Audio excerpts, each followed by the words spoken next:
नमस्कार। मैं आपको पितृपक्ष में इंद्रा एकादशी व्रत की कथा, पूजन विधि और महत्व सुना रही हूँ। आश्विन मास के कृष्ण पक्ष की एकादशी को इंद्रा एकादशी कहा जाता है। इस एकादशी पर विष्णु जी के अवतार भगवान शालिग्राम की पूजा होती है। मान्यता है कि इस दिन व्रत करने से 7 पीढ़ियों तक पितरों को मोक्ष की प्राप्ति होती है। साथ ही व्रती के लिए व्रत बेहद लाभदायक होता है।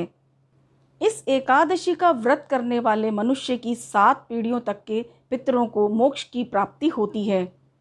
पितृपक्ष के दौरान इंद्रा एकादशी का व्रत बहुत महत्वपूर्ण माना गया है। इंद्रा एकादशी की व्रत पूजा विधि। श्राद्ध पक्ष की एकादशी बेहद महत्वपूर्ण मानी जाती है। इस व्रत के लिए धार्मिक क्रियाएं दशमी से ही शुरू करें।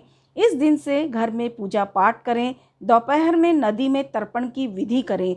यदि नदी में संभव ना हो सके तो घर के पास किसी भी जलाशय या घर की छत पर भी तर्पण कर सकते हैं। इसके पश्चात ब्राह्मण को भोज कराएं, फिर स्वयं भी भोजन कर ले।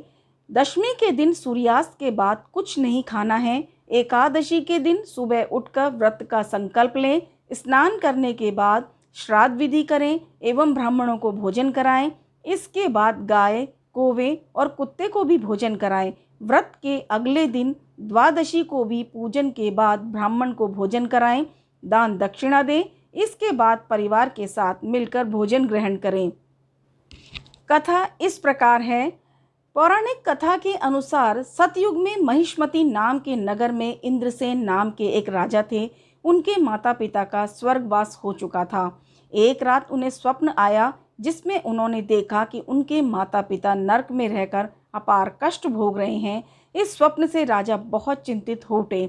इस स्वप्न को लेकर उन्होंने विद्वान ब्राह्मणों और मंत्रियों को बुलाकर बात की, जिसके बाद ब्राह्मणों ने उन्हें बताया, हे राजन, यदि आप सपत्नीक इंद्रा एकादशी का व्रत करें तो आपके पितरों की मुक्ति मिल जाएगी। इस दिन आप भगवान शालिग्राम की पूजा करें और ब्राह्मणों को भोजन कराकर दक्षिणा दें।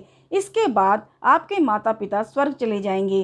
राजा ने ब्राह्मणों की बात मानकर विधि पूर्वक इंद्रा एकादशी का व्रत किया।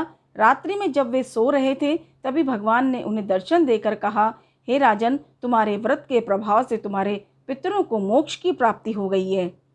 विष्णु भगवान की जय।